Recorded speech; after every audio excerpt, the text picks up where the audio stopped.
মেয়ের Facebook password তার boyfriend জানে। ছেলেটা চাওয়া মাত্রই দিয়ে দিয়েছে। মেয়েটা হোয়াটসঅ্যাপে অন্য একটা ছেলের সাথে চ্যাট করে, কথা বলে, প্রেম করে। আমার বয়ফ্রেন্ড মেসেজগুলো দেখলে ঝামেলা করবে, ফেসবুকে মেসেজ করব না, যা হবে হোয়াটসঅ্যাপেই হবে।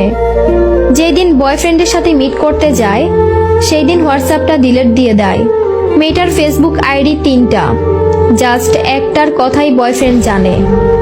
সে আইডির পাসওয়ার্ড আবার তার কাছেই আছে।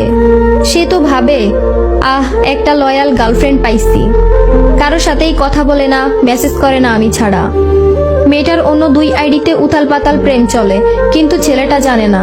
ছেলেদের সাথে কত প্রেম করে মেয়েটা, কিন্তু ছেলেটা জানে আমি একটা মনের মতো মানুষ পাইছি, যে মানুষটা অন্য কারোর সাথে কথা বলে না। আরে ব্রো, যার ঠকানোর চিন্তা থাকে সে কোনো না কোনো ভাবেই ঠকাবে। তাকে আটকাতে পারবা না তুমি কখনোই, কোনোভাবেই না।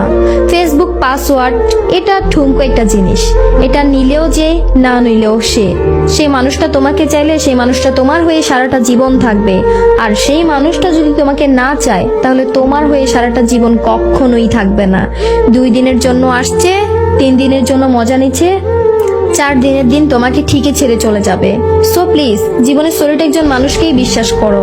ভুল মানুষকে বিশ্বাস করে ঠকে এত কষ্ট পাওয়ার কোনো মানেই হয় না। যে তোমাকে ঠকাবে সে তোমাকে এমনিতেই ঠকাবে। ফেসবুক পাসওয়ার্ড, হোয়াটসঅ্যাপ, ইমো এই সব কিছু না, মানে ভালোবাসার মধ্যে মেটার করে না। ভালোবাসার মধ্যে একটা জিনিসই মেটার করে, সেটা হলো যে মন থেকে ভালোবাসা, মন থেকে ভালো লাগা। এইসব কিছু পাসওয়ার্ড নিয়ে কোনো লাভ নেই, কারণ সে রাখতে পারলে 1000 জায়গায় রাখতে পারে। এক জায়গায় রাখতে হবে এমন কিন্তু ব্যাপারটা নয়।